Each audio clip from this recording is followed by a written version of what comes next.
quand je lance le live. Bref, bonsoir mesdames et messieurs. Nous sommes heureux de vous retrouver pour un nouveau live pour cette 29e journée de la Ligue 1 Uber Eats. Avec du coup mes trois compères qui vont m'accompagner pour ce live. Nous avons à ma gauche François. En bas à gauche, vous avez évidemment Quentin. Et juste en bas de moi, comme d'habitude et toujours en dessous, on a Romain. Voilà. Excellent, Attention, pas excellent, d'intervention sexuelle. excellent. Franchement, Euh, bravo. Toi, tu vas voir à la fin de l'émission, je vais pas te louper, mon gars. Oh, Salut Caro, comment ça va? En espérant du coup que tout le monde va bien, que tout le monde a passé un bon week-end de foot, je vais d'abord, avant de vous dire bonjour messieurs, je vais vous dérouler un peu le déroulé de l'émission. On va commencer par notre... Enfin, on va en tout cas enchaîner avec notre top flop habituel. Ensuite, on parlera du Tour d'Europe. On évoquera, enfin Quentin nous fera sa petite présentation du Tour d'Europe. On évoquera la Coupe d'Europe pour les clubs français, que ce soit Marseille, Lille et le Paris Saint-Germain. On a le retour d'en dehors des tribunes et on terminera par un petit jeu. Voilà, qui va nous être proposé par Quentin. Apparemment, c'est une nouveauté, donc voilà, ça va nous faire découvrir de nouvelles sensations et de nouvelles saveurs. Bonjour Lolo, salut Jeff, le club des 4 est de retour effectivement. Du coup, messieurs, bah voilà, comment ça va? Comment ça va cette semaine? Comment s'est passé votre week-end de foot? On peut parler d'autre chose ou on est obligé de parler de ça? Eh bien, Ouais, super. Alors, on peut pas parler de l'émission de Top Chef d'après-demain, par exemple? allez, on enchaîne. On n'en parlera pas. Du coup, messieurs, j'ai une petite question à vous poser avant. Parce que voilà, petit jeu, hein, on n'en parlera pas. Vous allez, donc, si je vous dis défaite en Ligue 2, officiellement relégué en D2 féminine, élimination en Champions Cup, donc qui est le rugby, et également défaite en finale de la Ligue Magnus, de quelle ville je vous parle? Bordeaux. Bien joué, bravo! Et les Bordeaux Girondins? Les Bordeaux, du coup, la ville de Bordeaux hein, qui pue la loose, donc merci tout le monde, hein, enfin merci Bordeaux en tout cas, de nous rappeler qu'il y a toujours plus loser que nous dans la vie. Bref, en parlant de Bordeaux, du coup, on Il y va a, pas. il y a plus loser que Toulouse. Il y a plus loser que Toulouse, effectivement. Oui. Et il y a. Attends, parce que n'allons pas trop vite, t'es en train de me voler ma vanne pour tout à l'heure. Alors s'il te plaît, Ah, pardon. doucement, doucement en besogne. Hein. Du coup, vu qu'on parle de Bordeaux, bah, on va continuer de pas parler de foot et on va parler de la Ligue 2. Hein. Donc Je Bordeaux pensais qui. qu'il allait parler picole, moi ça m'a arrangé un petit peu. Donc Bordeaux qui a joué ce week-end face à Bastia et comme je vous l'ai dit, ils ont perdu 3 buts à 2. On a également la défaite assez surprenante de Auxerre donc contre QRM, donc Quevilly-Rouen Métropole, les 19e de la Ligue 2 qui s'impose 4-3 face à Auxerre et également défaite du deuxième Saint-Etienne qui a perdu contre Ajaccio. Ce soir, on a le match d'Angers, enfin le match de Angers qui est troisième de la Ligue 2, pardon, Match d'Angers. match d'Angers, qui reçoit Grenoble. Alors, est-ce que vous savez le classement de Grenoble en Ligue 2? Juste à tout hasard. ils sont pas 7. sixième. Oh là, sixième, c'était il y a quelques semaines, mon petit bonhomme. Ils sont 12e. On est sur une piste rouge des Ménuires à Grenoble, pour ceux qui ont la référence de la station de Oh, ski. Hein, voilà, proche de Grenoble, voilà, ça c'est cadeau. La petite vanne. Il faut savoir du coup que la bonne opération pour du week-end, elle a été réalisée par Caen et le Paris FC. C'est les deux seuls des 6 premiers à avoir gagné en attendant du coup le match de Angers ce soir. Paris FC d'ailleurs qui a affronté, si je ne m'abuse, le club préféré de Romain. Bref, victoire d'Annecy 3-0 également face à Laval alors que Valenciennes sombre inexorablement vers le national. Défaite 4 buts à 1 face à Pau. Juste du coup pour vous annoncer également la relégation officielle de l'équipe de Bordeaux en D2 féminine, avec Lyon qui est vraiment très en avance sur le Paris Saint-Germain. Je voulais évoquer aussi deux petits points un peu moins drôles pour ce week-end. On a eu, bon, un peu moins drôle, mais qui se termine quand même de façon bien heureuse, le malaise cardiaque de Evan Ndika en plein match. Donc le joueur de l'AS Roma qui a fait un malaise cardiaque.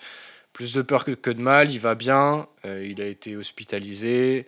Je pense qu'il voilà, il va prendre un peu son temps, un peu de repos, histoire de revenir au top.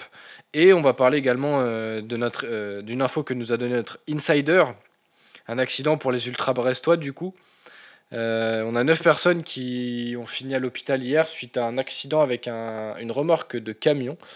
Heureusement pour eux, du coup, il n'y a pas de pronostic vital engagé, mais voilà, comme partout dans le foot, on souhaite la mort de personne.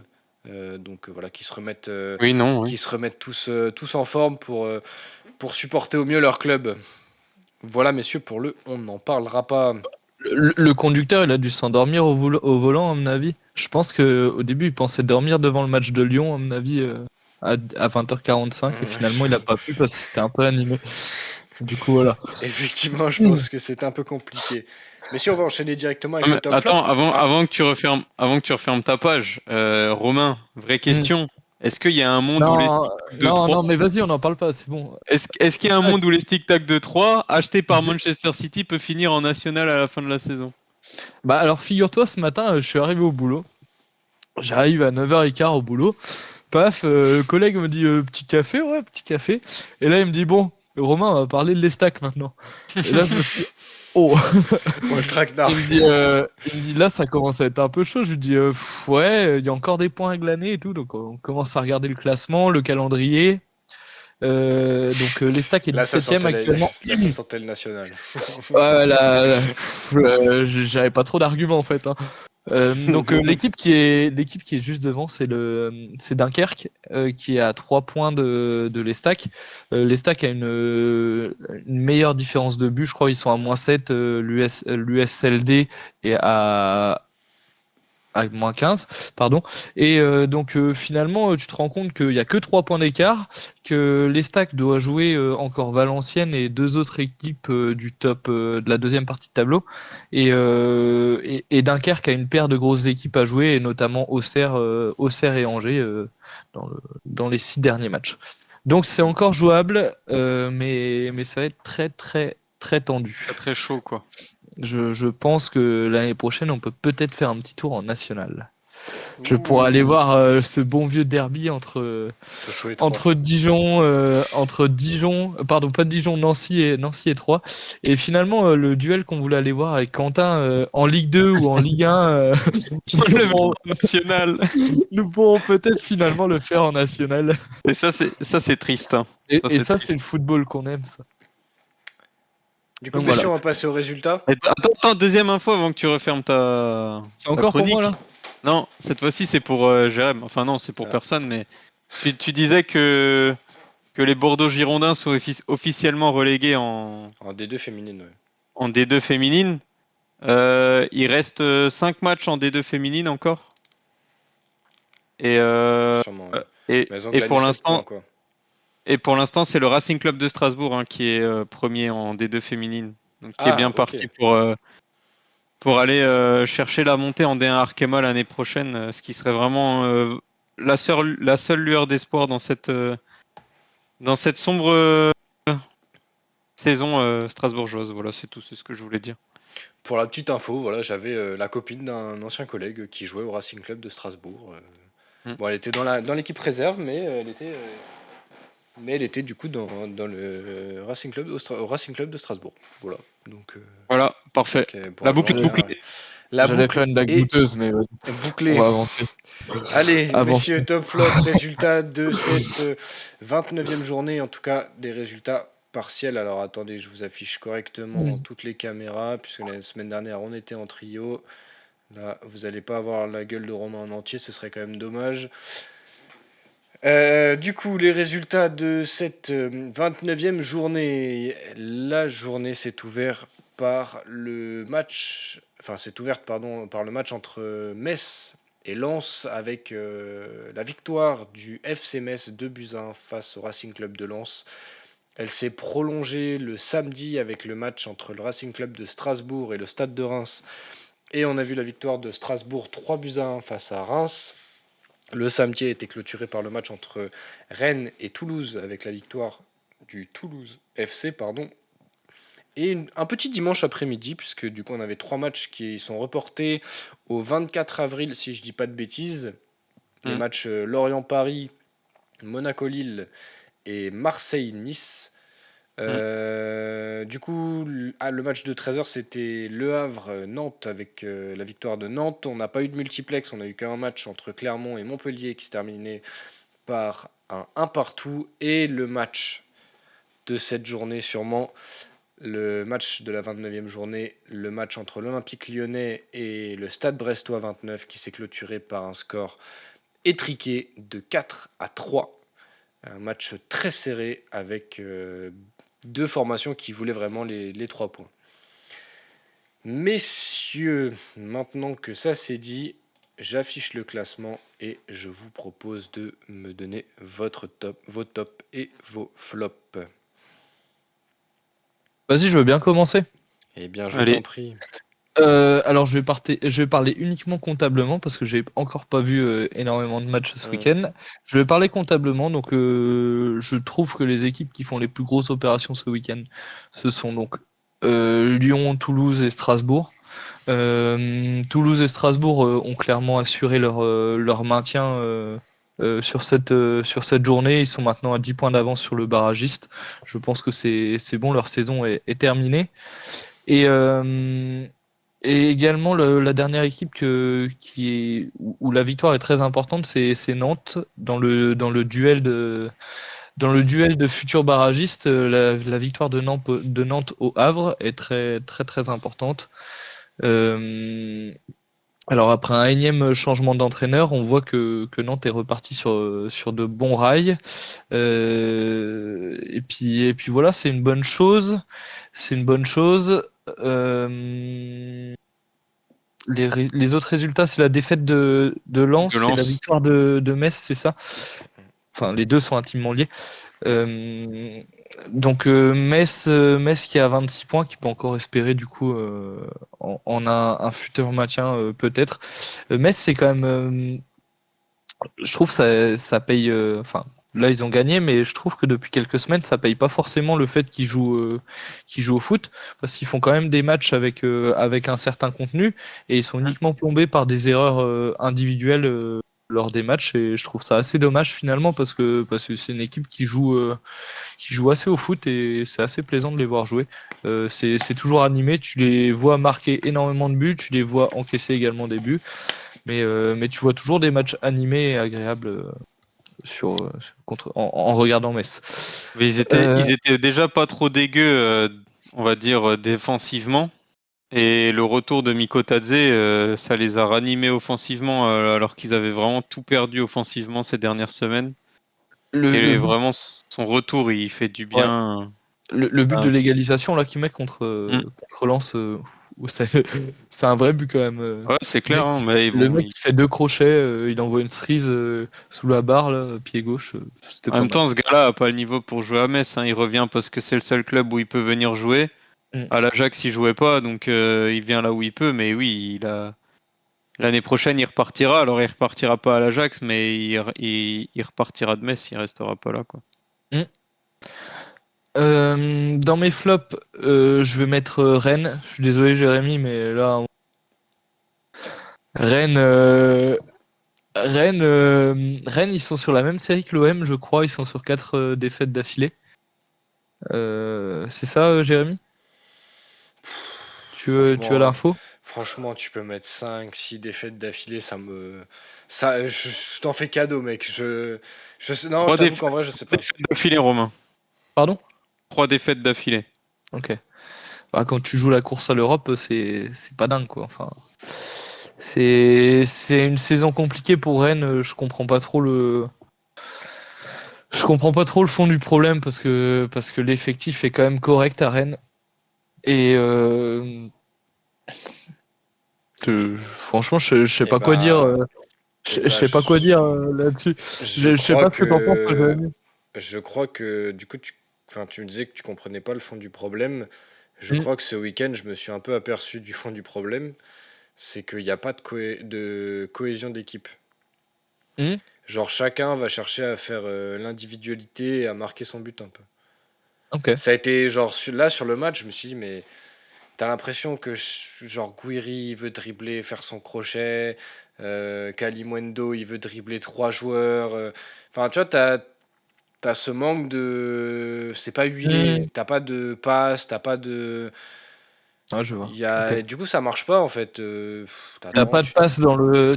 En fait, t'as pas de passe dans le bon tempo, t'as pas de décalage qui se crée du coup, Bah donc t'as pas déjà, pour moi, l'occasion. Bourigeaud, il devrait jamais être sur un côté déjà. Pour moi, ça c'est une grosse erreur de le mettre sur un côté. Pour moi, il devrait être au cœur du jeu et orienter le jeu en fait. Bourigeaud, il a tellement une qualité de passe qu'il devrait et je le trouve pas hyper rapide sur son côté. Donc pour moi, ça devrait être quelqu'un qui devrait être justement avec sa qualité de passe, qui devrait être genre Au 8-10. cœur du jeu, ouais. Ouais, 8-10, à toucher beaucoup de ballons et à orienter le jeu à jouer, je sais pas, tu joues en 4-3-3 avec Lefebvre et Bah, lui, et avec Santa Maria en point de base, quoi.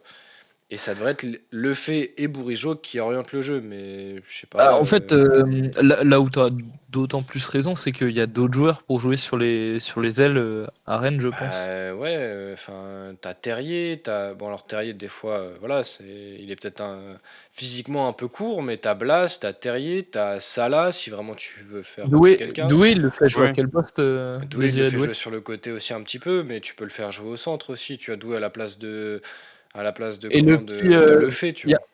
comment il s'appelle le Turc Yildirim, à Rennes là? Oui, il joue pas lui? Je l'ai vu jouer un coup en Coupe d'Europe. il rentre en fait, il remplace. C'est le super sub quoi. C'est le Ok, super sub qui marque pas. très bien. Bon, C'est le bah sub. voilà, donc C'est Rennes le dans sub, ouais. mes. C'est le sub. Du coup, Rennes dans mes flops. Mon deuxième flop, c'est le. Comment ne pas en parler, l'arbitrage hier soir du match Lyon-Brest. Je pense que François en parlera mieux que moi. Et mon dernier flop, je vais mettre Nice. Et voilà. Mais ils ont pas joué Nice. Ouais, mais c'est par anticipation. Alors fais gaffe parce qu'ils jouent contre Marseille, donc malheureusement les deux équipes Non? perdent Romain. Ah, le karma. Oh, le karma qui arrive. C'est bon, j'ai fini. Ok, très bien, merci Romain. Et bien écoute, on va enchaîner avec François puisque tu as lancé une belle perche pour François. Allez François, Oui, bah à écoutez, toi.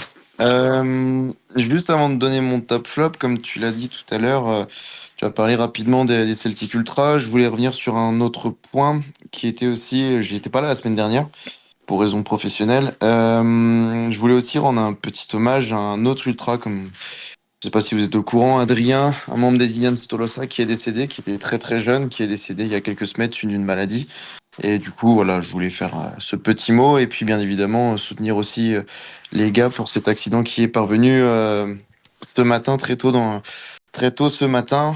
On a eu quelques petits retours qui sont pas positifs. On espère que ça ira mieux dans les prochains jours.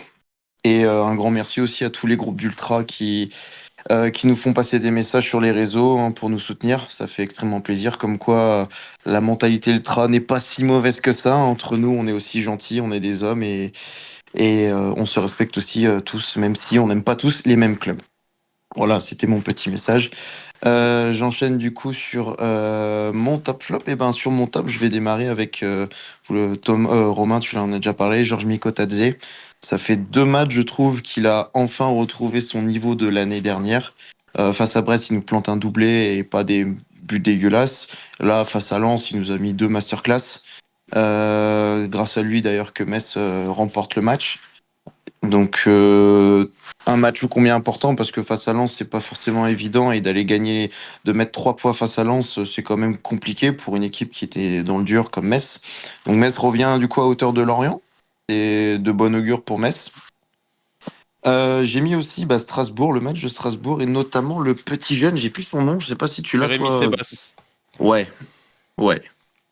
Alors il rentre en jeu dans un match ultra important. Bah, il a ressorti derrière, mais il a fait 60 minutes, mais de malade. Enfin, franchement, j'ai adoré son match. Strasbourg, ça fait du bien. On voit toujours cette ferveur des supporters, un stade plein à craquer avec une énorme ambiance et Strasbourg qui finit par une victoire. Le maintien est quasi assuré. Bon, c'est quand même bien. Je trouve que reste négatif sur la saison, mais voilà, il faut quand même qu'une équipe comme Strasbourg doit rester en Ligue 1. Tout comme dans l'autre top, hein, Romain en parlait, le TFC hein, qui aime taper les gros, hein, qui a tapé Monaco, si je dis pas de conneries, qui avait tapé Lille aussi, je crois. Enfin, ils aiment bien jouer à l'extérieur face aux gros.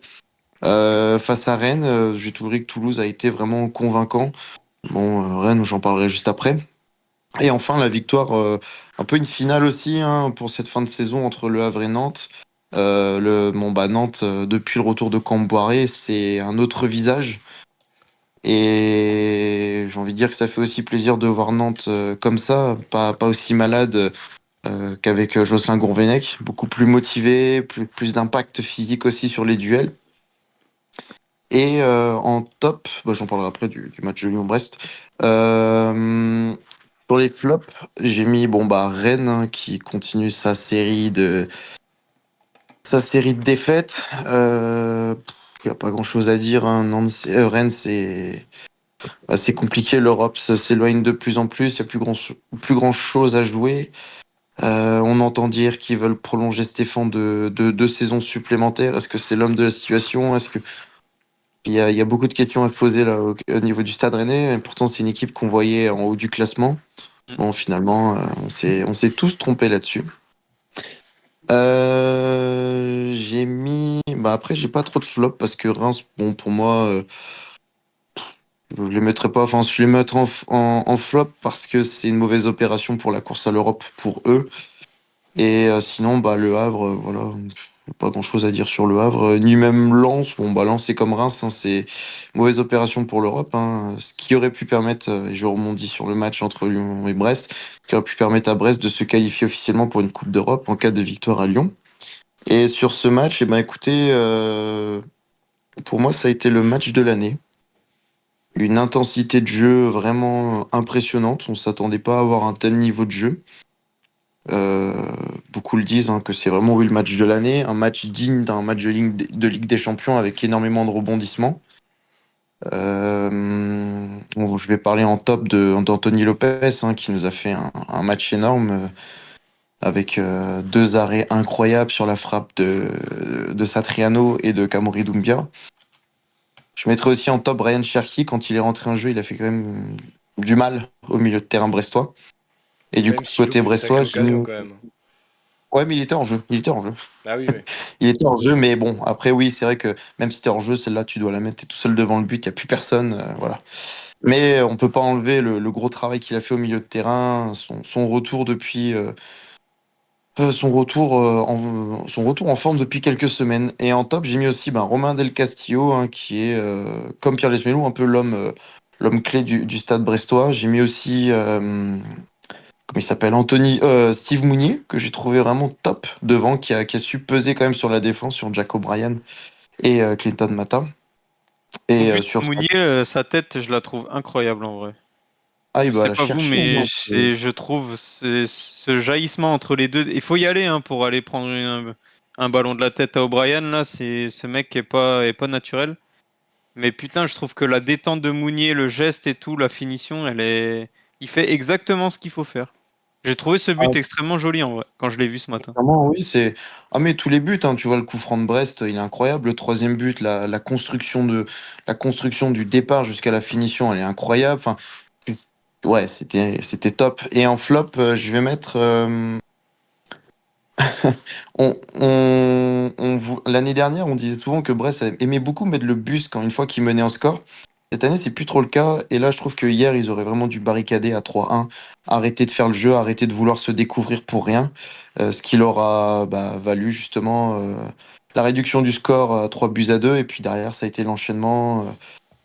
Ils n'ont pas su gérer non plus leurs émotions. Il y a eu beaucoup de faits de jeu. Alors, il y a eu des émotions, je vais dire notamment. Avec le cas Matic hein, qui a adoré faire sortir de son match Magnetti, qui a aimé faire sortir Lesmelo de son match. Ah la perte Tolisso-Matic, ça doit être quelque chose. Hein. Ouais. Tolisso, pas Matic, trop. il est connu. Matic, ouais, et là sur ce match-là, on l'a bien senti parce qu'il a réussi à faire dégoupiller Lesmelo très Bah rapidement et oui, hein, Magnetti c'est le à la but. fin de match. Après, Et Matic, en il a flop, l'expérience aussi, tu vois, genre c'est C'est ça. Hein. l'expérience ah, mais internationale, clairement, Ligue des voilà. Ah oui. Champions. Hmm. C'est Benjamin Ah, André, mais mais, version plus, quoi. Je veux juste c'est revenir sur ce que version tu as dit, Et internationale. François. Moi, je comprends que Brest, ils aient pas fermé le jeu à 3-1. sur une équipe qui est pleinement en confiance comme eux, où tu as l'impression que rien ne peut leur arriver, en fait, je comprends qu'ils aient Bah, pas c'est fermé le jeu. c'est juste, Pour eux, ils allaient continuer de jouer comme ça, planter le quatrième et ils ont terminer le failli, match hein. comme ça. Ils, Ouais, ils ouais, auraient pu mais prendre le quatrième, euh, mais je pense que quand tu joues un match comme ça avec une telle intensité, il faut savoir aussi, et c'est ça aussi, bah, les gros clubs savent le faire aussi, hein, quand tu vas en Ligue des Champions, certains ils vont vite foutre le bus devant le but, ils vont vite bloquer le match, ils vont saccader. Et je pense qu'à mm, 3-1, quand tu sais que tu es à quand même une demi-heure d'une qualification européenne de la première fois de ton histoire, t'as pas envie de jouer au con, quoi. Moi, c'est mm. un peu le Ouais, reproche mais que j'ai envie de leur faire dire. C'est- c'est un surplus de confiance et Ouais, un Ouais, surplus de et confiance après, on avec peut un pas, manque d'expérience, c'est voilà, normal. mêler un manque comme tu d'expérience, dis, exactement. Mm. comme tu dis, on peut pas leur en vouloir non plus parce que jusqu'à la fin, ça a été un match énorme. Et Et d'entendre certains justement journalistes dire bah en fait on se trompe sur le cas de Brest parce que depuis le début de saison ouais, ils nous proposent du beau jeu, ils veulent jouer, ils sont là, on l'a vu face à Marseille, hein, ils sont à 10 contre 11, tu te dis ils vont mettre le bus, ils ont tenté le diable, ils ont été plantés un but, Et mais finalement, encore tu te rends compte que là, on est à 7 journées de la fin. Brest est un deuxième, Nice qui est cinquième et à 9 points de Brest. Enfin, c'est considérable. Brest, en vrai, ils sont à 2 matchs de jouer une Champions League. Je sais pas si on bah se là rend compte du truc. c'est très simple, il faut que Brest gagne face à Monaco ce week-end.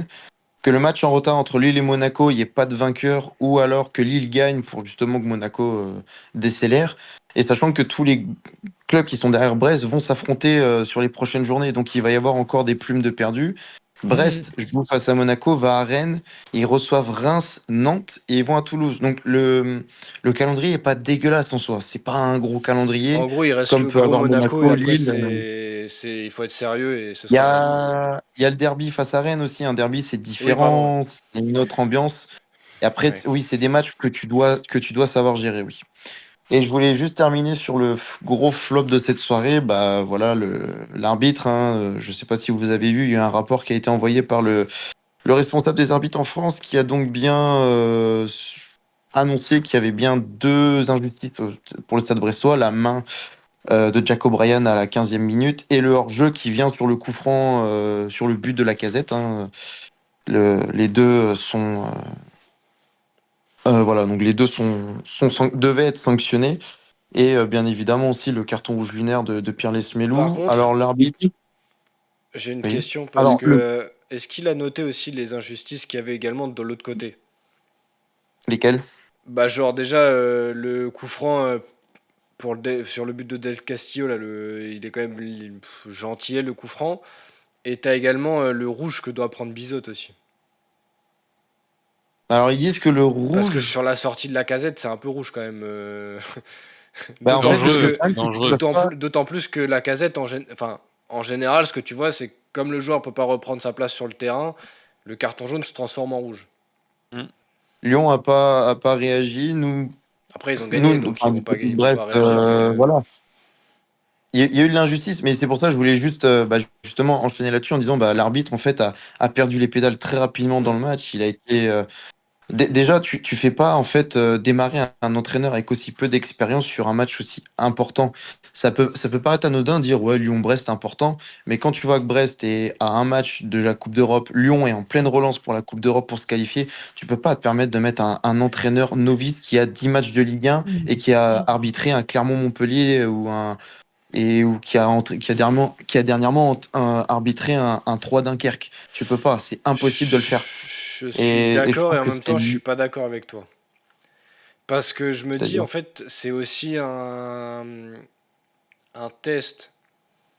Genre, si ça se trouve, tu sais, dans un autre univers, le mec aurait pris ça peut-être plus sérieusement, il aurait fait le bon taf, et en fait, on se serait dit, putain, en fait, le mec avec 10 matchs, il arrive à tenir un match comme Lyon-Brest, où il y a de la tension, etc.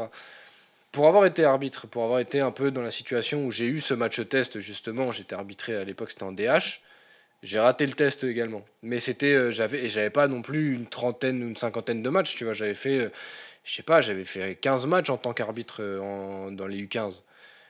Hmm. Mais il y a un moment où on est obligé de te tester pour savoir est-ce que le gars peut aller plus haut ou est-ce que bah, en fait le problème c'est qu'il risque surtout de redescendre en fait. C'est qu'il va pas en fait il va pas Il va avoir appris de ses erreurs, mais la Ligue va dire ok, tu t'es tellement affiché qu'on va te remettre C'est ce qui se en Ligue passe. 2 ou en National, quoi. Ils vont même pas lui C'est ce qui va se laisser la passer là. possibilité d'avoir une autre chance derrière. C'est ça le problème aussi. Mm.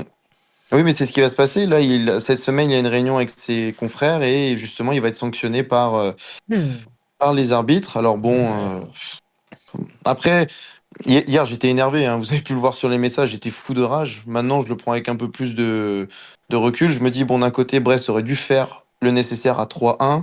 Et je me dis, bon, les erreurs d'arbitrage, ça arrive régulièrement. Il n'y a pas que nous qui en sommes victimes. Mais j'ai trouvé ça quand même, ça fait 3 fois cette saison que Brest a vraiment des grosses erreurs d'arbitrage. Ça fait un peu beaucoup, mais on peut aussi s'en vouloir. Il faut pas non plus se cacher derrière l'arbitre. Ça sera ma conclusion. On peut pas tout le temps se cacher derrière l'arbitre. Il fallait aussi un moment à 3-1 savoir mettre un petit but ou mettre un frein sur le jeu et conserver cette avance. Voilà pour mon top flop, messieurs. Je vous passe la main. T'es devenu mature, François. C'est surtout que j'ai dû taper 3 ou 4 fois dans les murs aujourd'hui, histoire de me dire calme, calme, calme. Ah oui, Je vais pardon. à l'hôpital après. Mature, mais complètement teubé, quoi. Il a fait du placo et du map toute la journée, François, aujourd'hui. Mais J'ai fait les Quentin trous, je rebouche le trou, je refais le trou, je rebouche le trou, je refais le trou, je rebouche le trou. c'est un peu ça. Quentin, et toi, du Non, coup, je rigole. après ce beau top flop, est-ce que toi, tu peux nous donner également ton top flop? Non, mais je voulais énerver François en disant que mon gros top de la journée, c'était l'arbitrage de Lyon-Brest, mais vu qu'il a changé, je vais pas le dire du coup. Parce que j'ai trouvé son discours extrêmement pertinent et super intéressant en Ouais. vrai. Et si tous les supporters de football pouvaient avoir ce discours un jour après le match, ce serait hyper intéressant. Donc je vais pas le dire, François, t'inquiète pas. Non, plus sérieusement, les gars, je m'étais noté quelques trucs pour cette journée. Dans mes tops, déjà, ben, François en a très bien parlé. J'ai vu la victoire de Strasbourg. Comme tu l'as dit, hein, Sébastien, il a changé la phase du match. Alors, il n'est pas le seul hein, dans ce match-là à avoir modifié le cours du temps. Mais c'est vrai que son entrée, elle est fantastique. Là, le petit régène de Malouda, fan rasé. On est sur une petite pépite que Strasbourg doit faire jouer plus souvent, je pense. D'ailleurs, quel âge il Et a? il est Attends, pas je vais te vieux, il dire doit ça. avoir la vingtaine. La Attends, je vais te vingtaine dire ça. d'années. Putain, Je te cherche ça à côté. Non, mais franchement, ouais, il a été super. Et c'est pas la première fois. Hein, c'est à chaque fois ses rentrées ont été très très bonnes. Hein. On se souvient de ses buts marqués à Il Marseille a notamment. 21 ans.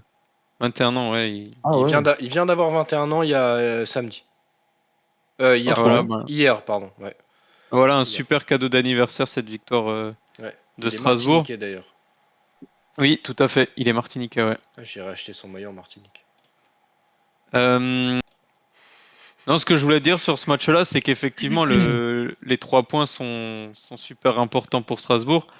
Mais en vrai, le match est un peu donné par Reims parce que le double carton jaune, donc qui signifie l'exclusion de Koné, ça a tué le collectif rémois.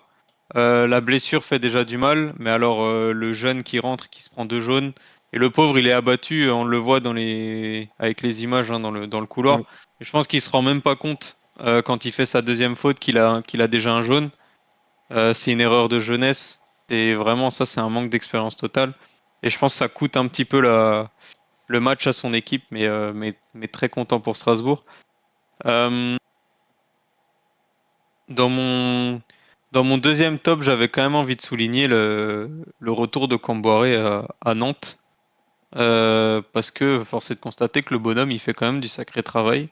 Puis là, il gagne le match de la peur. Alors, c'était un des matchs les plus importants, le fameux match à 6 points, qui va faire beaucoup de bien à Nantes. Et ensuite, j'ai pas mal de flops. Je vais commencer par celui qui fera le moins de mal à Jérémy, c'est-à-dire le Stade Rennais.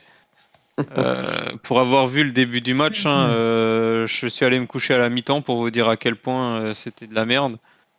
Euh, Franchement, Bonne idée, Rennes, hein. oui, oui, bah, c'est la meilleure idée que j'ai eue, je pense, de ce week-end.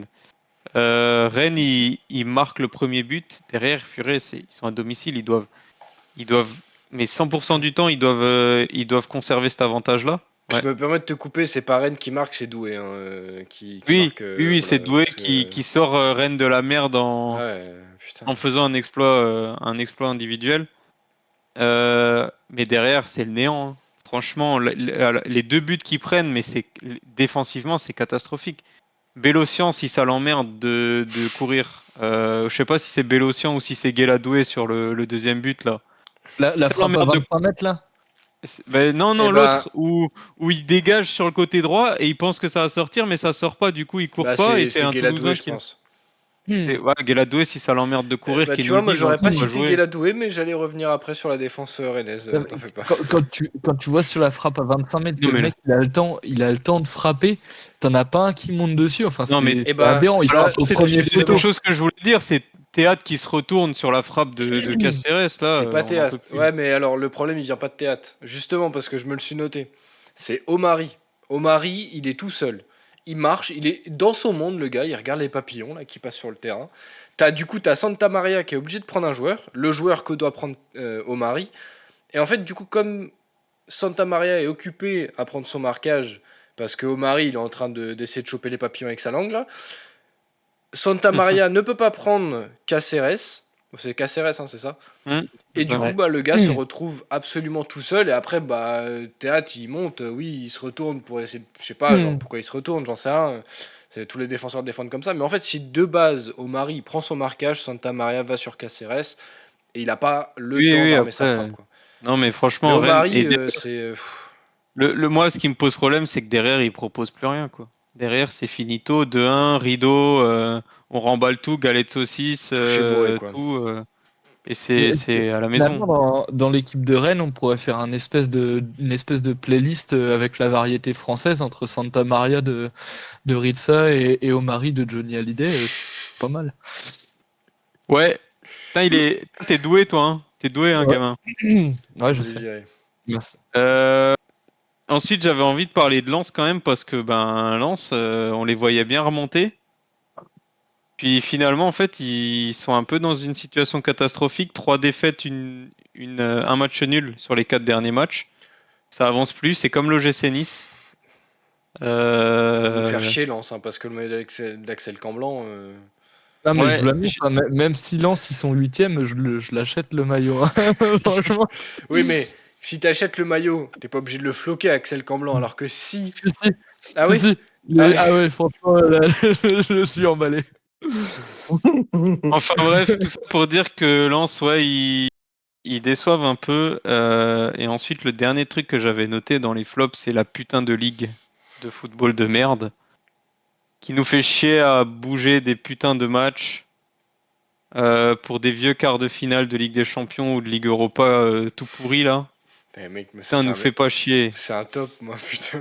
Mais Moi, non, je suis c'est pas pas un d'accord top, avec c'est toi. de la merde. Putain, donnez-nous des matchs de football le Eh, mec, week-end. non. De toute façon, ils vont se faire rincer. Les 3 équipes vont se faire rincer cette semaine et c'est Mais finito. n'importe Qu'est-ce quoi. qui- Mais, qu'est-ce qu'on. les Eh, c'est trois pas équipes. non, non, les gars, Attends, je vous arrête de suite. C'est pas le débat. Gardez vos arguments pour tout à l'heure. Ok. Voilà. Non, mais moi, La bagarre, vous avez le droit, mais tout à l'heure. moi, ça m'emmerde de bouger un match dans 2 semaines pour un match en Ligue des Champions. Et putain, les gars, encore qu'ils jouent pas le dimanche. Ouais, pourquoi pas. On s'arrange pour qu'ils jouent le vendredi et le samedi, les 3 équipes. Bah oui, sachant que Mais Marseille et Lille ont joué jeudi. bah, ils jouent le samedi, c'est tout bon. Va pas commencer à nous faire chier. Mais voilà, Marseille et Lille, ils jouent le jeudi, ils peuvent jouer le dimanche. Qu'est-ce qu'il y a comme problème? En vrai, je trouve ça indécent que la Ligue, elle accepte ça, mais bon, c'est mon avis, hein. Je peux me tromper. Et du coup, t'es top. Ouais, mes tops, je les ai dit, j'ai dit Ah oui, Strasbourg. pardon. Strasbourg et Nantes. Pardon. Il écoute vachement. Non, j'étais concentré sur. Et du coup, t'as fini tes flops? Oui. Ok. Bah du coup, je vais commencer avec mes tops. Bah, dans mon top, mon premier top, c'est le fait que les matchs pour les clubs européens sont repoussés. Parce que je trouve que, genre, dans la plupart des ligues, il y a quelques années, ils faisaient ça, ils repoussaient les matchs pour permettre aux clubs de se préparer au mieux pour leur quart de finale, leur demi-finale, etc. Sauf en Ligue 1, et du coup, on crachait sur la Ligue 1 en disant oui, mais les clubs français, enfin, pardon, oui, mais le Paris Saint-Germain ne peut pas préparer son quart de finale, enfin, quand ils étaient en quart de finale, le mieux possible. Là, maintenant qu'on a on a 3 clubs en quart de finale, bah, je trouve que c'est bien que la Ligue 1 prennent un peu conscience aussi des calendriers qui sont surchargés et de laisser une semaine au club pour préparer au mieux leur match retour pour essayer d'améliorer l'indice UEFA quoi en fait. Donc c'est pour ça que je trouvais que c'était un bon top. Dans mes tops, bah, je mets Metz et Strasbourg, hein. Metz qui se relance pour la course au maintien. Ils peuvent aller chercher la place de barragiste de Lorient, surtout que Lorient affronte Paris. Strasbourg a fait un bon match à domicile. Ils ont été prendre une victoire qui était très importante, hein, vous l'avez dit, pour le maintien également. Et enfin, le match de cette 29e journée, et sûrement de cette saison. On avait adoré le match Nice-Monaco il y a quelques journées. Force est de constater que le Lyon-Brest va sûrement être le match de cette année. C'était une régalade. Franchement, ça a été 90 minutes de folie, d'intensité. Il y a eu des buts de malade. Je vous invite à revoir tous les buts, hein, parce que enfin, même le but de, bon, le premier but de Tolisso est pas exceptionnel, mais il faut quand même la mettre. Le but de Tagliafico, il met une belle frappe. Euh, les trois buts brestois sont magnifiques. Le but de Lacazette, il est sublime. C'est un match qui, pour moi, restera dans la légende, au même titre que le Lyon-Montpellier de l'année dernière, au même titre que les Lyon-Paris il y a quelques années, au même titre que le Lyon-Marseille, le fameux 5-5. Enfin, tu as des matchs comme ça de légende où tu t'en rappelles, le Lille-Lyon, quand Lille va chercher son titre avec le coup franc de Burak Yilmaz. C'est des matchs qui resteront gravés dans les mémoires et Brest peut se féliciter d'être dans un match extraordinaire comme celui-là parce que le jeu proposé par les Brestois a été même en première mi-temps. Bon, ils auraient mérité mieux en première mi-temps. On a parlé de l'arbitrage, on va pas forcément revenir dessus. Mais ce qui a été offert en deuxième mi-temps par les Brestois et la force de caractère par les Lyonnais est vraiment admirable. Et ça nous a fait passer un vrai bon dimanche soir de football où on se disait, bah putain, si les deux équipes vont en Europe l'année prochaine, ça va nous régaler si le jeu est aussi léché et aussi intense que ça. J'ai parlé de Strasbourg qui affrontait Reims. Je voulais parler d'un joueur en particulier. Je voulais parler d'Agbad. Alors c'est Agbadou, c'est ça, ou Agbanou, je sais plus. Agbadou. Agbadou. Agbadou, ouais. Je l'ai trouvé très intéressant. Donc bon, il est déjà très intéressant à Reims. Mais sachant qu'Abdelhamid part en fin de saison, je trouve que c'est le remplaçant idéal. En fait, ça a été un vrai soldat pour Reims. Et à mon avis, Mm. s'il n'est pas là, il fait 2-3 interventions qui auraient pu amener à un but de Strasbourg. Et je pense que s'il n'est pas là, Strasbourg peut repartir avec un ou deux buts de plus. Donc voilà. Et en flop, du coup, je voulais vous donner une petite définition pour commencer. Toulouse, pardon, qui est un verbe qui veut dire laisser s'échapper. Alors on peut par exemple donner un exemple let loose qui dit se laisser aller, loose material, donc c'est produit en vrac, ou loose fit, un ajustement libre. Euh, donc Toulouse c'est un verbe anglais qui correspond du coup parfaitement à l'équipe rennaise. Euh, voilà, je continuerai de faire la vanne très longtemps, hein. C'est une équipe de losers, hein. Ça fait des années que c'est comme ça ne changera pas en fait. C'est bien, on peut remettre n'importe quel entraîneur à sa tête, n'importe quel joueur. Euh, comme je l'ai dit auparavant, des mecs qui cherchent à faire les différences individuelles, ça ne sert à rien. Alors il y a Doué qui y parvient, mais bon, mec il peut pas affronter 11 joueurs à lui tout seul. On a une défense qui se balade, voilà, qui est dans son petit jardin, là, en train de regarder si les carottes sont en train de pousser, de regarder s'ils peuvent ramasser la salade pour le midi. Enfin, je sais pas, j'ai parlé d'Omari sur le premier but qui est vraiment en train de se balader tranquille. T'as parlé de Guéladoué du coup sur le deuxième but. Euh, Enfin voilà, on a un Steve Mandanda qui est au sommet de son art depuis quelques matchs. Et 12 ans. malgré tout, il a des gardes du corps qui sont aussi solides que moi, quoi. Enfin, si moi je faisais garde du corps, je serais pas crédible. Aujourd'hui, les défenseurs rennais ne sont absolument pas crédibles dans leur rôle. Je préfère même mettre des attaquants à défendre qu'aujourd'hui les quatre défenseurs rennais. Euh, j'ai même pas de solution en fait pour Rennes là aujourd'hui. Je suis un peu à court de solutions. Stéphane n'est pas la solution. Ça a juste été l'électrochoc, comme c'est le cas pour toutes les équipes qui changent d'entraîneur et qui sont en train d'éviter la relégation. Cette saison, ils vont dire que c'est une saison de transition, sauf que bon, avec le mercato que tu fais, ça peut pas être une saison de transition. C'est surtout avec les joueurs que tu laisses partir, ça peut pas être une saison de transition. Rennes, c'est mon seul flop de la journée parce que je pense que en fait, c'est pas le flop que d'une journée, c'est le flop carrément du championnat. Donc, j'ai Ça. pas, j'ai pas grand chose à dire de plus. Bravo aux autres clubs qui ont moins le mérite de nous proposer du football. Même si parfois on se fait chier, ce sera toujours mieux que de voir un match de Rennes. Voilà, messieurs, pour le top flop. J'ai pas grand chose de plus à dire. Je vous propose de passer au tour d'Europe si ça vous convient. Ouais, ça me sied. Ça vous convient? Allez, c'est Ça me parti. sied. Générique.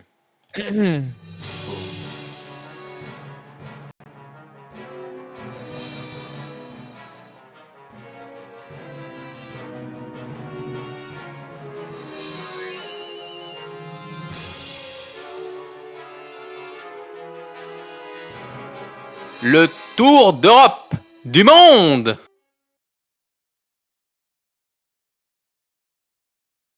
Bah les gars, du coup, je vous ai annoncé un tour d'Europe, mais c'est pas vraiment un tour d'Europe, c'est plus un tour d'un pays, voire même le tour d'une ville, parce que ce week-end, je me voyais pas parler d'autre chose En Allemagne, c'est ça?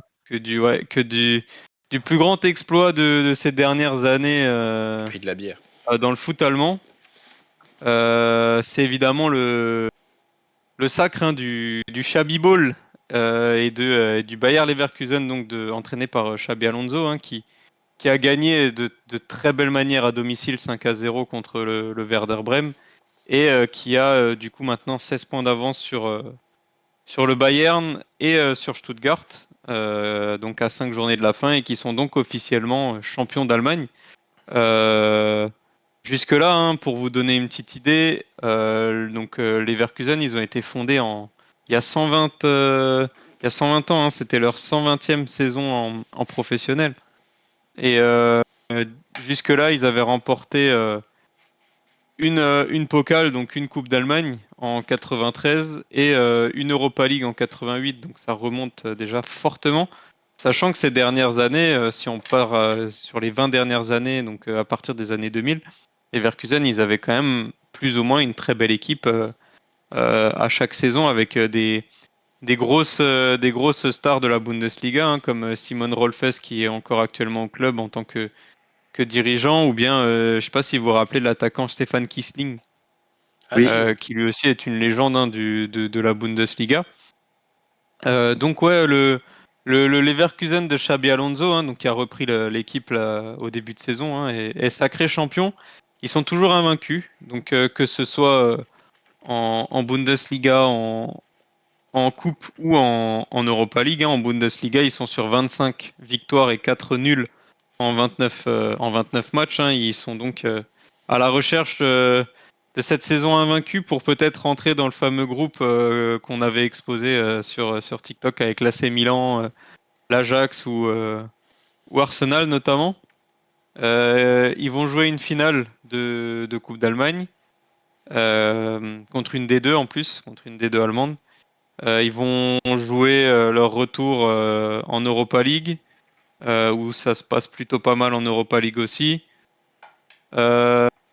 74 buts inscrits en Bundesliga, 19 buts encaissés.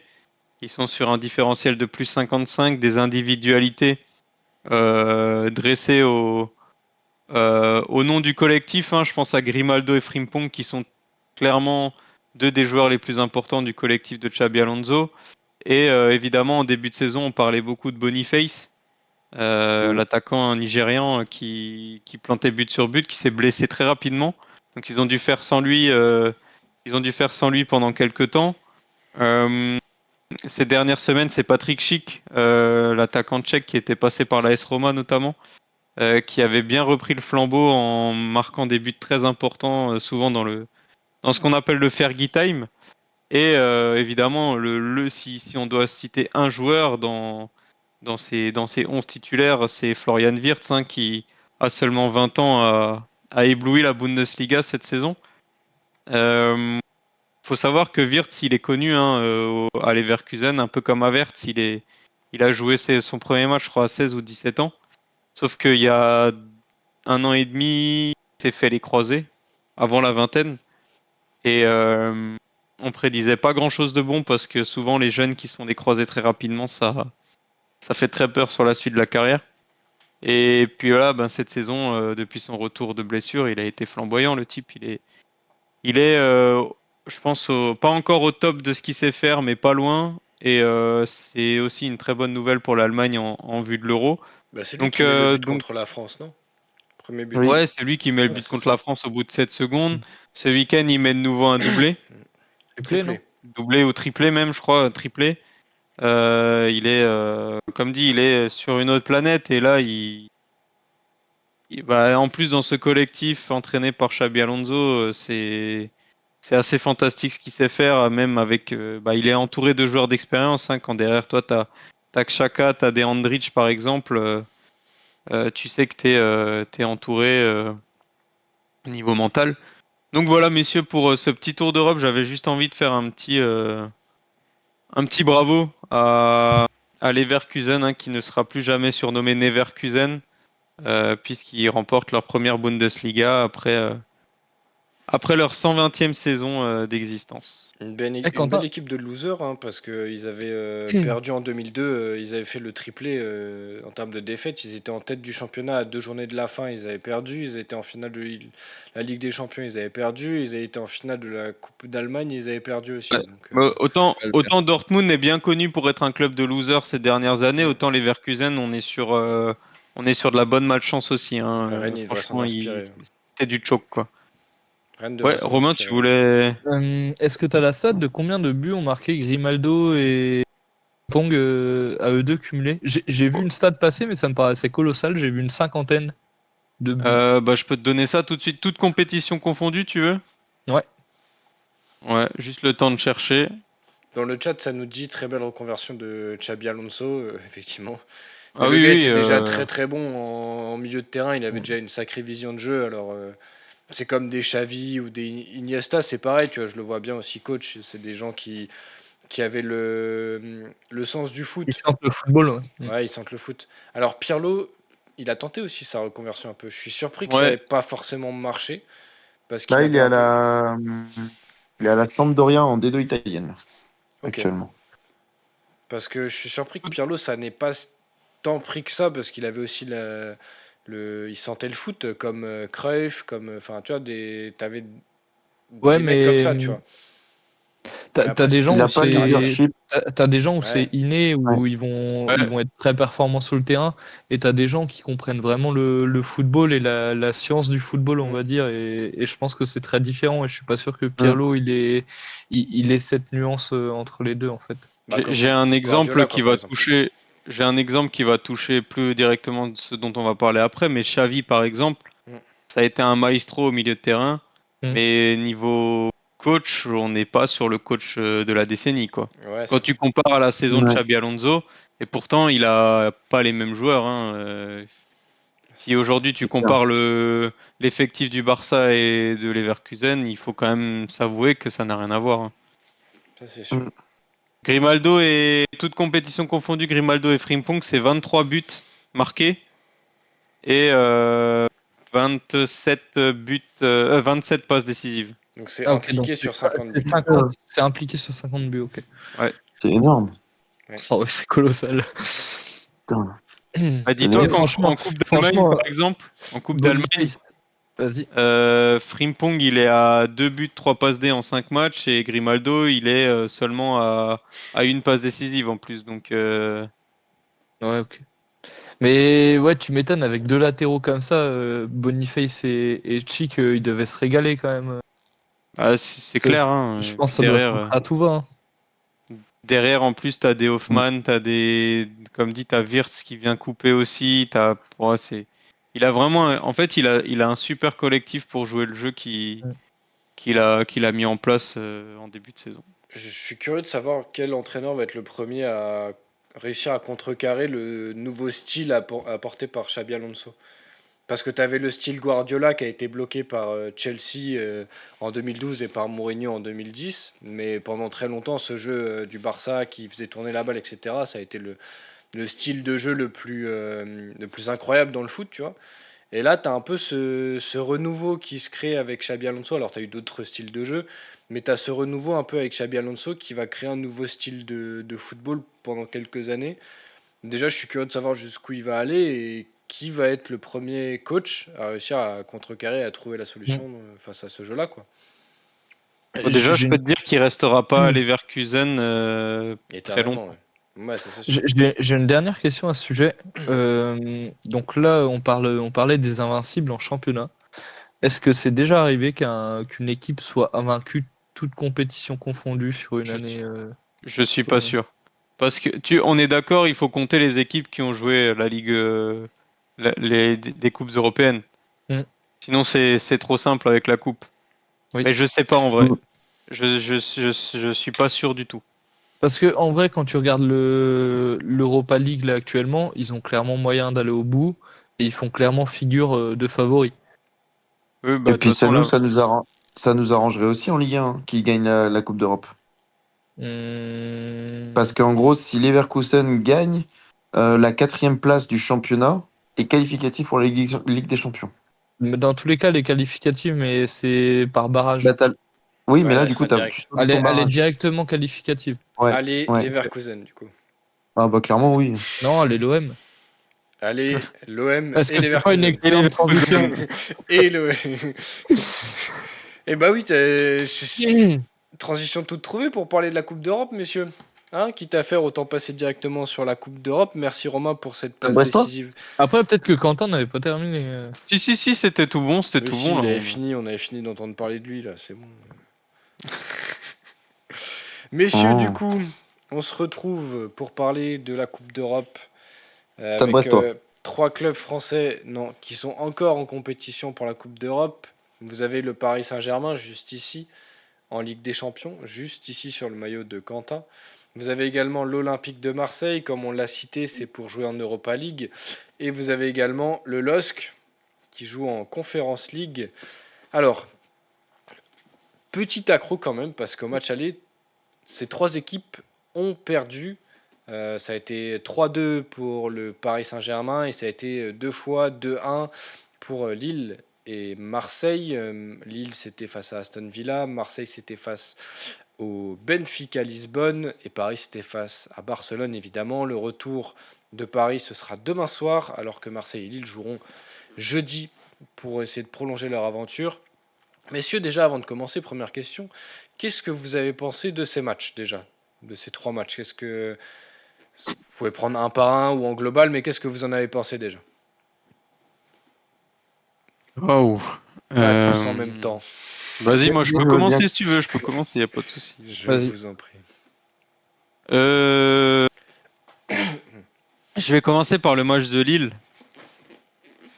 Lille, ils ont pas chopé l'équipe la plus simple dans ce bracket de Conference League.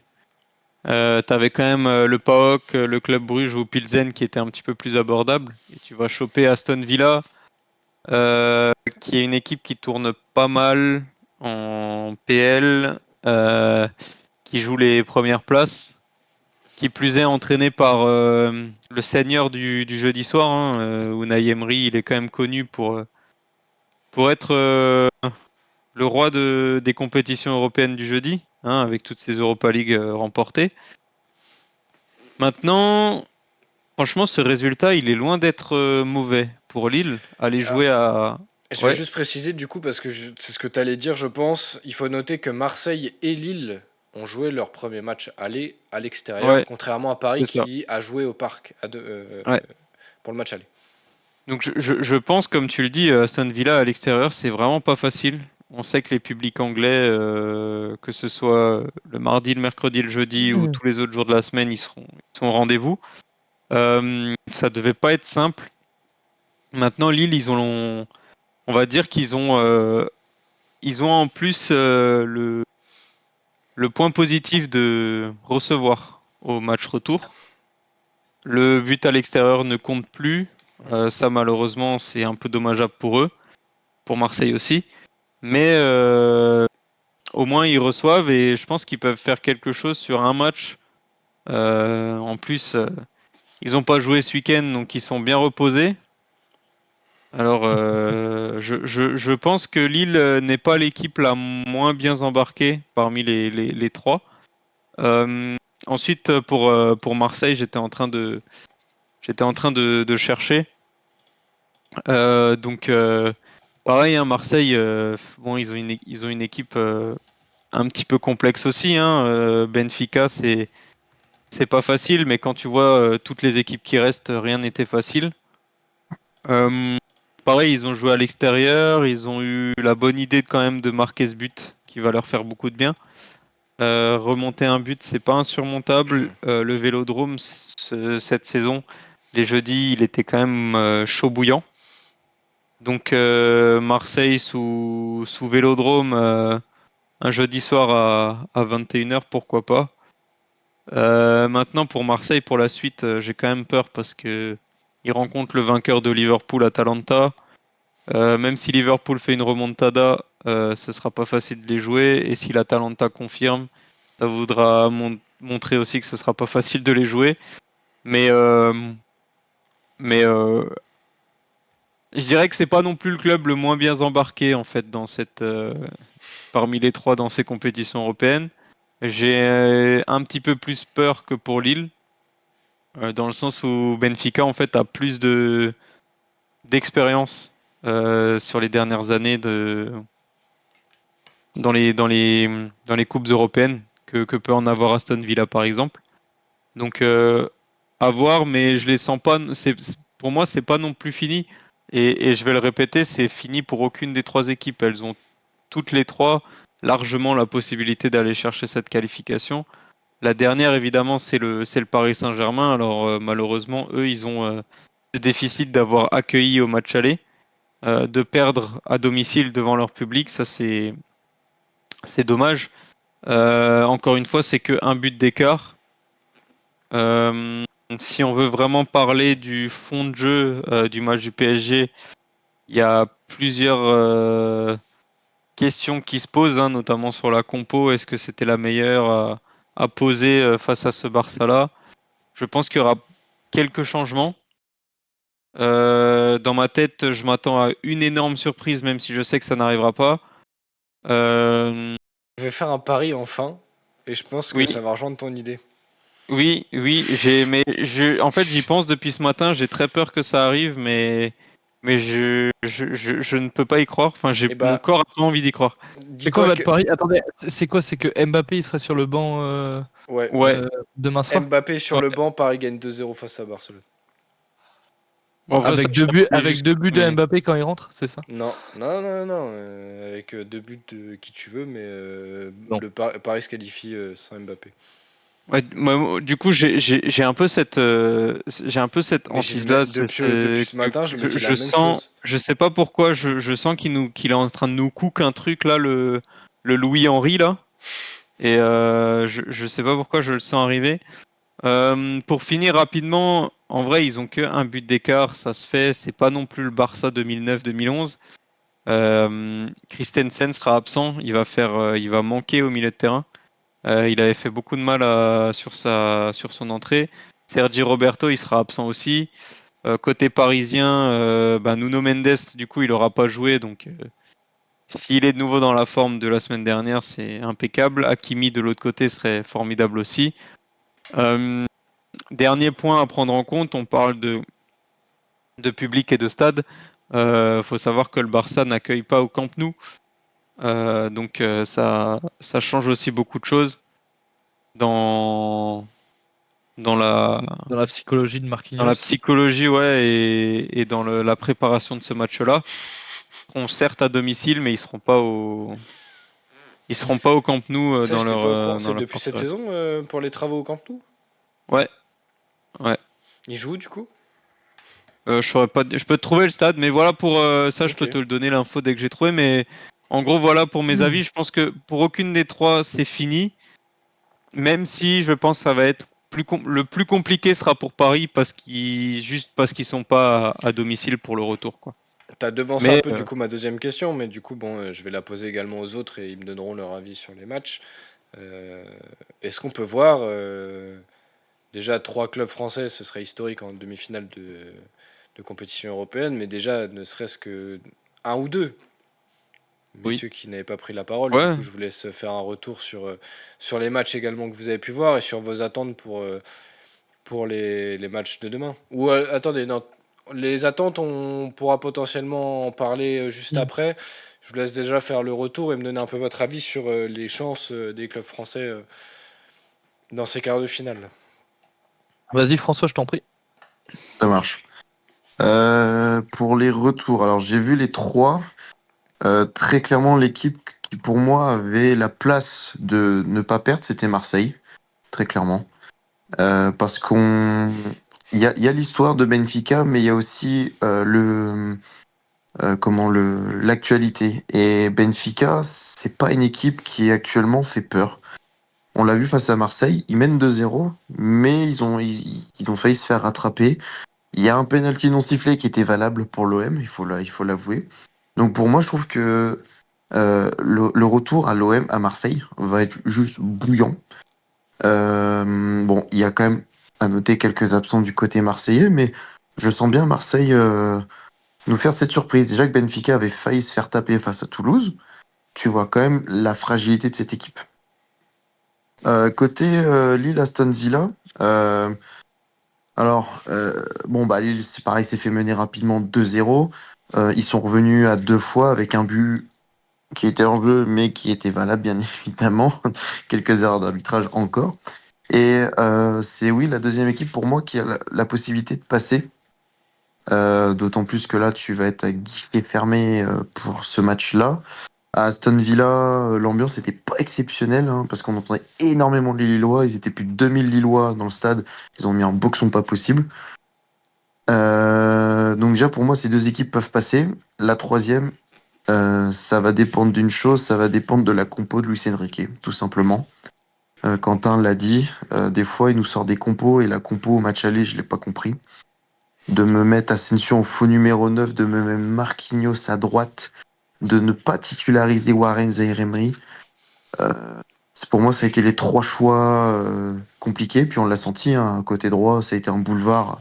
Marquinhos, défenseur droit, il n'a pas été depuis comment il s'appelle, depuis Thomas Tuchel, je crois, ou même avant. Je crois que c'était même Donc, avant, je crois que c'était genre avant, 2015 ou ouais. 2017 ou un truc comme ça. Ouais, je crois que c'est ça, hein, avec avec Bah, c'était à Unai l'époque où Emery. t'avais Thiago Silva et David Luiz, quoi. Ouais, c'est ça. Oui, je sais plus qui c'est l'entraîneur. Je crois que c'est Unai Emery. Ou Lolo White, hein. Ou Lolo White, oui, Lolo White. Et et pour dire, et Barcelone, ça n'a pas été un grand Barcelone. C'est juste pareil qui s'est encore une fois Chier dessus. cagué dessus. Voilà, cagué Voilà. dessus. Mm. Un joueur sorti de nulle part, Rafinha, qui fait pas une saison mirobolante avec Barcelone, bah, en un match, il a pris Sorti de 40 nulle millions part, s'il d'euros. vous plaît, il a quand même été pendant une saison le virevoltant ailier du Stade Rennais. Ouais, une année, pas deux. Mais d'un coup, il a pris 40 millions d'euros de valeur en plus, donc ça a fait les affaires de la Porta. Et ouais, décevant de la compo. Moi, je m'attendais à voir offensivement un Gonzalo Ramos, peut-être à droite un Zaïre Emery. Enfin, en fait, j'ai pas compris sa compo. Voilà, tout simplement. Tu fais jouer Lee Kangin, qui est pas exceptionnel cette saison, qui a rien apporté à cette équipe. Maintenant, ça va être moi, ce match-là va se jouer. Même pas sur le terrain, ça va être juste la compo. On va voir, et comme vous avez dit, il peut, et il y a des rumeurs qui sortent comme quoi il peut faire démarrer Mbappé sur le banc. Alors, pour, on va dire, conforter son choix, Mbappé sur le match du Barça, il a été transparent. Faut l'avouer. Alors, oui, Donc, oui. est-ce qu'il doit le faire jouer ou non? Bon, ça reste le choix de l'entraîneur. Maintenant, on connaît aussi les qualités de Kylian Mbappé. Se passer d'un mec comme ça sur un match comme ça, Bah Oui, non. mais au final, On verra demain. tu parles des qualités d'Mbappé, mais c'est Mbappé qui est en pleine forme. On connaît ses qualités. Là aujourd'hui, on est plus sur un Mbappé qui ne joue plus beaucoup, qui n'a plus la confiance de son entraîneur, n'a plus forcément la confiance de ses coéquipiers non plus, et qui depuis 5-6 matchs, euh, je te parle en général, hein, ne fait plus Mhm. réellement d'exploits. Est-ce que vraiment tu peux aligner Kylian Mbappé au vu de sa forme actuelle parce que c'est Kylian Mbappé, alors que, comme tu l'as dit, sur le match face à Barcelone, il a quand même été transparent. On peut même quasiment dire que Paris jouait à 10, quoi. Au vu des joueurs qu'il y a sur le banc, c'est criminel de pas mettre Mbappé sur le terrain. Ouais, Bah, Barcola a fait une énorme entrée. ouais, ok. Alors, Romain, je suis d'accord et pas d'accord avec toi parce qu'en fait, moi, il y a un point qui. Alors, au-delà des choix de la compo que tu as évoqué, hein, qui sont un petit peu capillotractés, il y a un point qui m'a vraiment surpris. C'est dans cette défense du Barça et, et d'un point de vue plus global dans cette équipe du PSG qui a des ailiers qui sont rapides et techniques, c'est souvent des ballons qui vont finir en corner. Parce que défendu un peu au dernier moment, sans prendre de risque, le défenseur met en corner, etc. Et en fait, tu te rends compte que dans cette équipe, tu n'as pas de joueur de la tête. Tu n'as Non. pas de joueur qui sait jouer de la tête. Le seul, c'est Marquinhos, mais j'ai l'impression que depuis quelques saisons, Marquinhos ne sait plus jouer de la tête. Je le vois plus comme avant. Alors, tu as Danilo, qui n'était pas là, et tu as notamment Gonzalo Ramos qui savent le faire. Et je vois plus Luis Colomboigny un peu aussi, Enrique. non? Pardon? Colomboigny un peu, non?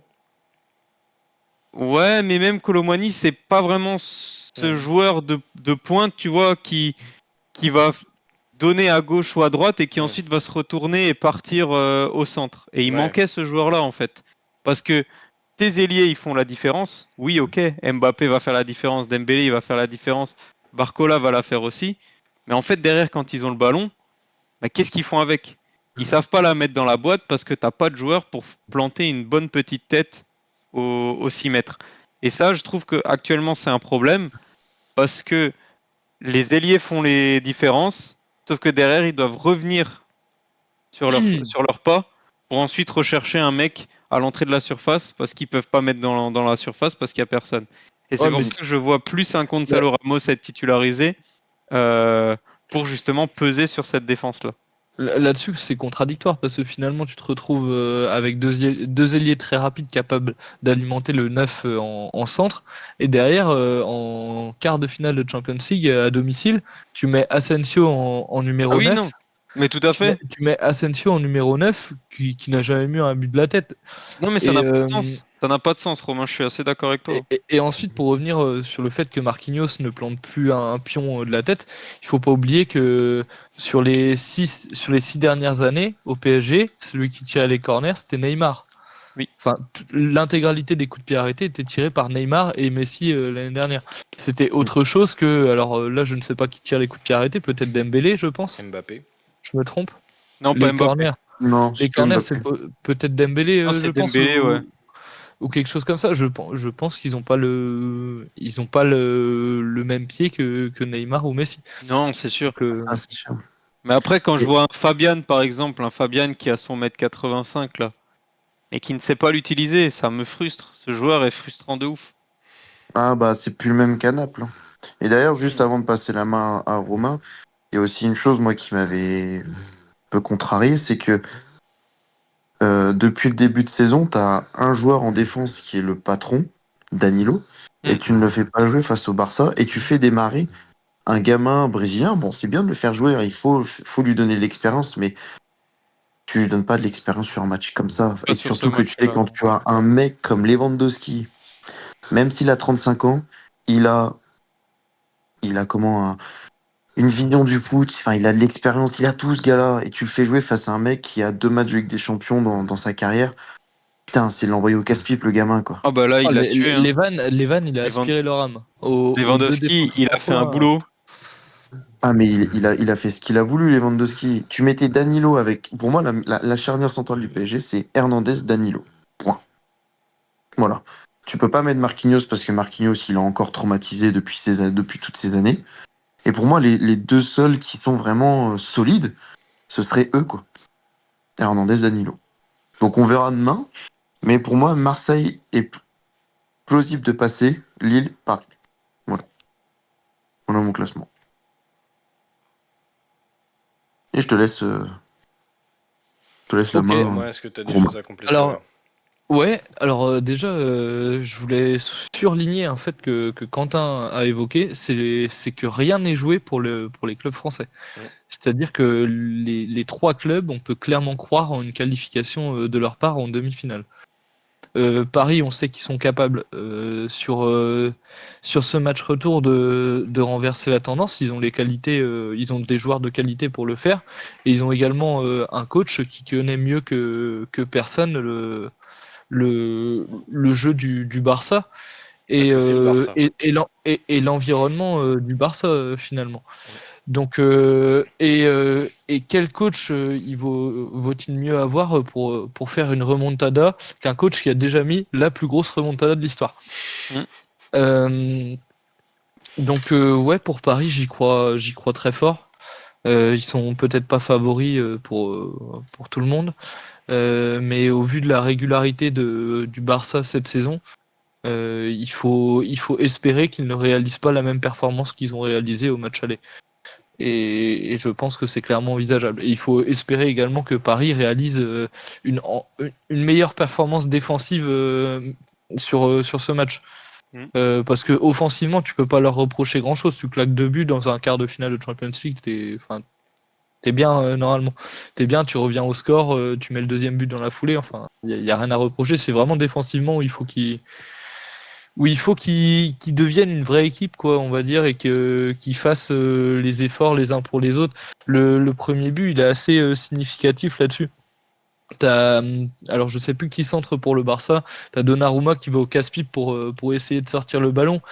Là, tu devrais avoir deux chiens de la casse qui sautent sur le ballon pour empêcher la frappe de Rafinha. Enfin, je sais pas, il manque un truc, il manque un élément déclencheur pour C'est souder comme le. le deuxième.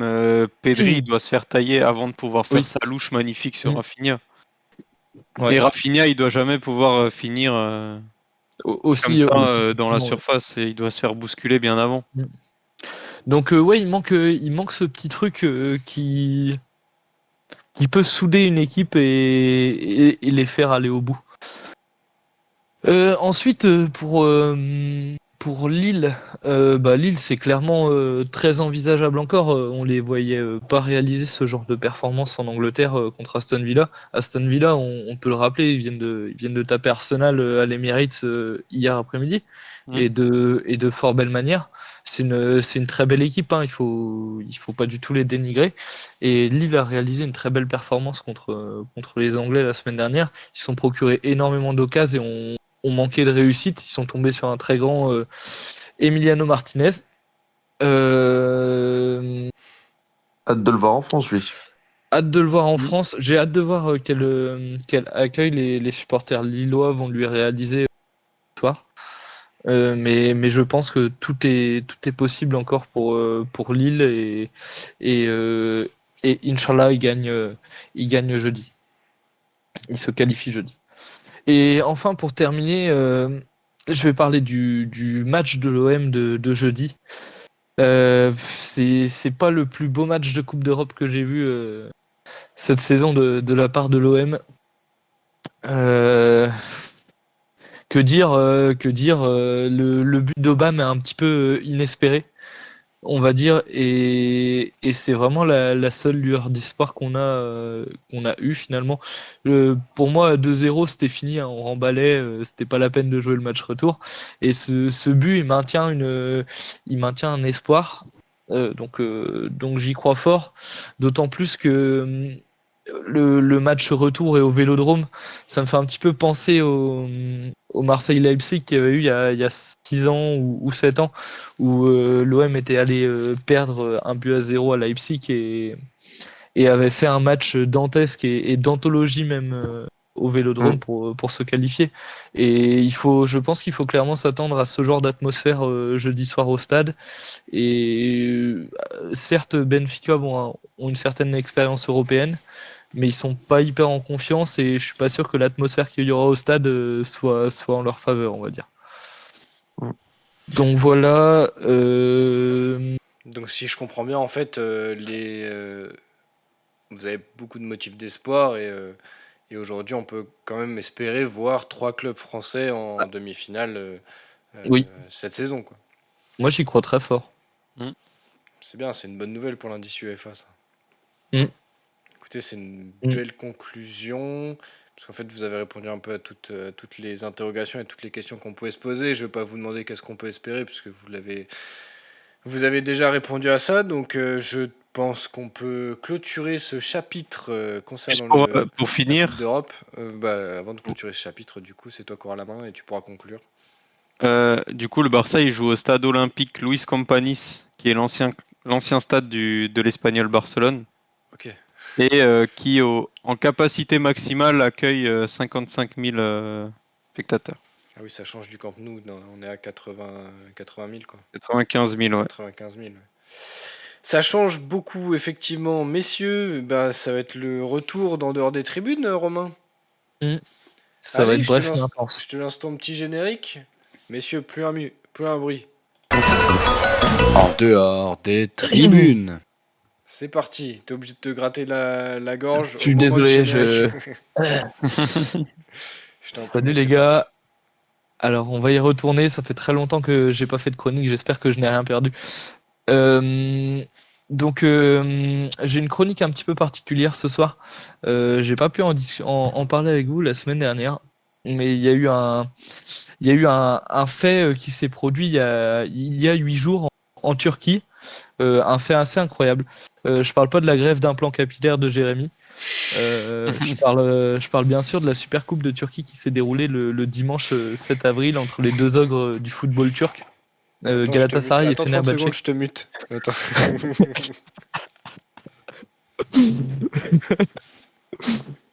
Voilà, ça c'était ta balle perdue de tout à l'heure, ça. Bam. Enfin d'ailleurs, elle était pas vraiment perdue. Euh, Donc en effet, vous avez vu un petit peu ce qui s'est passé Ouais. ou pas? Et- Ok, bah je vais raconter à la plèbe là, du chat ce qui s'est passé du coup. Donc en effet, l'équipe du Fenerbahçe avait prévu d'envoyer son équipe U19 lors de cette rencontre. Ces jeunes ont alors débuté la rencontre et ont encaissé un but au bout d'une bonne quarantaine de secondes de jeu. L'entraîneur du Fenerbahçe a donc demandé à ses joueurs de rentrer au vestiaire.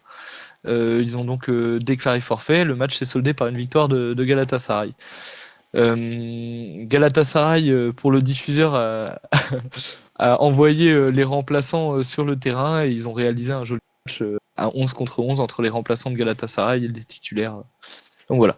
Je vais en venir au fait sur un petit peu le déroulement de tous ces événements. Alors vous étiez au courant un petit peu donc de l'histoire. Est-ce que vous savez un petit peu le fond de l'histoire pourquoi le Fenerbahçe a envoyé son équipe U19? C'est pas parce qu'ils jouent un match de Coupe d'Europe ou un truc comme ça et que du coup. Non, non, c'est beaucoup plus En grave fait, que ça. il y a divers événements qui se sont produits et qui font que Fenerbahçe se sent clairement lésé dans la Super League turque. Les premiers faits se sont déroulés le 17 mars 2024, où des violences ont éclaté entre les joueurs du Fenerbahçe et les supporters de Trabzonspor. Mm. Je sais pas si vous aviez vu ces images. On peut notamment y voir Michy Batshuayi mettre un high kick à un supporter. C'est d'ailleurs bizarre. Il est un peu plus habile pour ce genre de choses que pour planter un pion. Le Fener, à la suite de ces événements qui étaient scandaleux, a menacé de quitter la Super League. des rumeurs les envoyaient en Ligue 1, en Serie A, en Ligue 1, en Ligue néerlandaise et également en Belgique. Cette menace a donc mis en lumière un certain mal-être entre le Fener et la fédération. Faudra dire au Fener que c'est pas la peine de venir en Ligue 1 s'ils souhaitent être en bon terme avec la Ligue, on va dire. Donc finalement, à la suite de tous ces événements, 3 joueurs et 2 employés du Fener ont été convoqués lors d'un conseil de discipline et ils ont été entendus pour une bagarre avec des supporters. Et quelques jours plus tard, la sanction tombe, un match de suspension pour les joueurs. Le Fener fait appel, la demande est rejetée, pardon. Par la suite, un autre fait a eu lieu. Il y a eu le demande du report de la Supercoupe. Il faut savoir que la Supercoupe, dans un premier temps, va être placée le 29 décembre dernier, donc en 2023. Elle devait se dérouler en Arabie Saoudite à Riyad, cette Supercoupe, et elle n'a finalement pas eu lieu. Elle a été reportée à la dernière minute. La raison, c'était que les organisateurs saoudiens ne souhaitaient pas voir un message politique durant l'échauffement des joueurs. Et, en effet, c'est l'intégralité des joueurs souhaitaient s'échauffer avec des maillots à l'effigie du fondateur de la Turquie moderne pour célébrer le centenaire de la République, de la République turque. L'Arabie Saoudite ne soutenait pas ce genre de choses, donc a décidé d'annuler l'événement. Et donc cette finale a été reportée au 7 avril de la semaine dernière. Le Fener a demandé le report de ce match-là, au même titre que la Ligue de football professionnel en Ligue 1 a demandé le report des matchs pour se préparer à la Coupe d'Europe, puisque le Fenerbahçe joue l'Olympiakos en quart de finale. Et cette demande de report de la Supercoupe a été également rejetée. Le Fener se sont donc clairement lésés et pris un petit peu pour des couillons. On peut également évoquer diverses controverses au niveau de l'arbitrage pour le Fener, et tous ces faits ont amené à envoyer l'équipe de U19 lors de la Supercoupe. Et je peux vous citer, si je la retrouve, la petite déclaration qu'avait fait le président du club du Fener. Il a écrit « Il est temps que les pendules du football turc soient remises à zéro ». Il avait également dit « Trop de titres de champion ont échappé à Fenerbahçe de manière douteuse. L'existence d'un réseau occulte dans le football turc depuis des années qui décide du déroulé du championnat par l'intermédiaire des arbitres. » Donc voilà, on voit un petit peu que le football turc n'est pas à son apogée, du moins la ligue de football turc n'est pas à son apogée en ce moment. Donc voilà, c'était ma chronique du jour. J'avais envie de faire quelque chose de différent. Ce sujet-là m'avait un petit peu attiré l'œil la semaine dernière. Je n'avais pas eu le temps d'écrire un petit truc. Mais Non, voilà. bah c'est bien, c'est une belle tribune que tu ouais. achètes là. Après, t'as oublié de préciser que évidemment cette histoire elle est super triste hein, pour le football en général, et surtout pour le football turc. Mais elle nous aura permis une chose, hein, c'est de voir un dimanche soir en prime time Tanguy Ndombele, cache-cou, gants en laine sous 25 degrés. Et ça, franchement, je pense que c'est assez lunaire. Hein. Ce bon vieux Tanguy. On se moque pas des gens qui jouent avec des gants sous 25 degrés. Ok, mec? Ouais, mais toi, c'est différent. Eh ben Donc merci voilà, Romain, tu c'était joues. un beau petit dossier. C'était un beau petit dossier que tu nous as offert là. Si tu veux en faire d'autres dans Je les reviens semaines à quand je veux. venir, ouais, effectivement, tu peux Merci. nous proposer ça quand tu veux. Messieurs, on est à 1h35 de live. On vient d'arriver à 22h30. On est pile poil à temps pour le jeu et pour clôturer ce petit live. Quentin, On est parle-nous on time. donc de ce petit jeu. Bah déjà, je te propose d'afficher la dernière slide. Ah bah j'étais pas au courant. Alors attends, parce que là tu me prends un peu de cours, mec. Eh ouais, mec, t'es pas prêt. Je suis pas prêt là. Il va falloir que je trouve ton truc. Trouve Est-ce que le est-ce que je PowerPoint. j'espère que je l'ai pas supprimé aussi, c'est ça le truc. Ah, j'espère aussi. Sinon, je te Ah prends là, une capture d'écran, je le mets dans les c'est docs. bon, c'est bon, c'est bon, t'inquiète. Alors attends. Est-ce que tout le monde a du coup Attends, un non, non, retour? là, pour l'instant, je l'ai pas encore ouvert, c'est juste que je Non, l'ai. mais pour savoir si les deux autres ont un retour ou non. Oui, Non. Cole Palmer vient d'inscrire un quadruplé. Ouais, j'étais en Cole train de regarder le Palmer, il match est en en même feu temps. là. Les débuts, mon dieu. Je suis effectivement sur la dernière slide, mais je n'ai strictement rien. Ah bon? C'est un carré blanc. Mais comment ça, mon ref? Mais à jour, hein. Bah, je viens de l'ouvrir. Mec, tu peux regarder le retour du live, c'est un vrai carré blanc. Putain, j'ouvre quand même. Tu l'as enregistré? Bah, ça s'enregistre tout seul. La C'est quoi? 43e slide, on est d'accord? Ah, mais t'es sur ça, d'accord. C'est pour ça que je t'ai dit slide. Mais mec, moi j'étais sur ton Google Doc. Ok. Est-ce que... Ouais, c'est bon, ils l'ont. Mais qu'est-ce que c'est que cette merde encore? Attends, je l'ai Putain. pas. Attends, il faut que François prenne le retour avant que j'annonce le nom du jeu. Mais à chaque fois que je vois ça, je me dis, je me demande pourquoi je suis là finalement. Moi, on m'avait vendu qu'on parlait de football le lundi soir. Arrête, arrête. Il y a des têtes dans cette mosaïque, elles me font peur. Alors il y a un peu le chat qui cache. Il faut faire quoi? Il faut nommer ces joueurs-là? C'est bon, je devrais Désolé m'en le sortir. chat, vous n'apparaîtrez pas. C'est bon? François, est-ce que tu as le retour du coup? Attends, ça fait. Oh putain, oui. Bah, messieurs, du coup, je vous propose de jouer au jeu qui s'appelle le cap ou pas cap. Du coup, il va me falloir, François, il t'es va pas falloir capable me de mettre ton retrouver. doigt dans le nez. Ah, c'est pas Il ça va le jeu. falloir me retrouver. Je crois ils sont 9. Hein. 2, Ils 4, sont ouais, 9. c'est ça, ouais. Parmi ces 9 joueurs du Paris Saint-Germain, il y en a un seul qui n'a jamais été capitaine. Il va falloir me retrouver donc tous ceux qui ont été capitaines au moins une fois pour le Paris Saint-Germain. Bon, c'est Je facile. répète, hein, l'intrus c'est celui qui n'a jamais été capitaine. Bon, c'est Donc c'est facile. celui qu'il ne faut pas dire. Ok. C'est archi facile. Qui veut commencer? Moi, je commence. Vas-y Romain. Sylvain Armand. Sylvain Armand, il a été 4 fois capitaine. Ok, je suis le suivant. Je peux? C'est pas dans l'ordre, C'est pas dans dans l'ordre. mon Bah, alors c'est ordre François. Bah, vas-y, François. Vas-y, des François. horloges, mais Vas-y, François. Bah, Marcos Serra. ouais, Serra 3 fois capitaine. Ouf. Et bah alors Mamadou Sakho. Ouais, Ouais, c'est vrai que t'allais le dire. c'est celui qui en a le plus. 14 fois capitaine. J'ai eu un petit peu peur qu'on me le vole celui-là quand même, j'avoue. Là, j'ai envie de caca, là. Caca pour Edinson. David Beckham. Eh bah non, c'est celui qui a pas été capitaine, mec. David Beckham, c'est ton dernier mot? Ouais, sur Il son a été dernier une match. fois capitaine. Ouais, son dernier match face à Brest.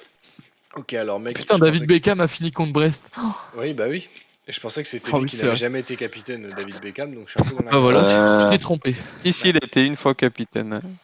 Ander Herrera. Ouais, Ander Herrera, il a été une fois capitaine aussi. Mais attends, ça compte, genre, quand ils ont été capitaines pendant le match? Genre, Par contre, c'est capitaine titulaire. du match. au coup d'envoi. Hein. Ouais. Bah Maxwell. Maxwell, 3 fois capitaine, ouais. Putain, mais sérieux, vous faites chier. Oh. Donc là, il me reste Verratti, Lavezzi ou Cavani, quoi. Ouais, Putain. Tu sais quoi, pour la beauté du football, je pense que Lavezzi, il a déjà été capitaine. et ben non, l'avait dit, il a jamais été capitaine Ah non, il du a Paris jamais été, Saint-Germain. lui.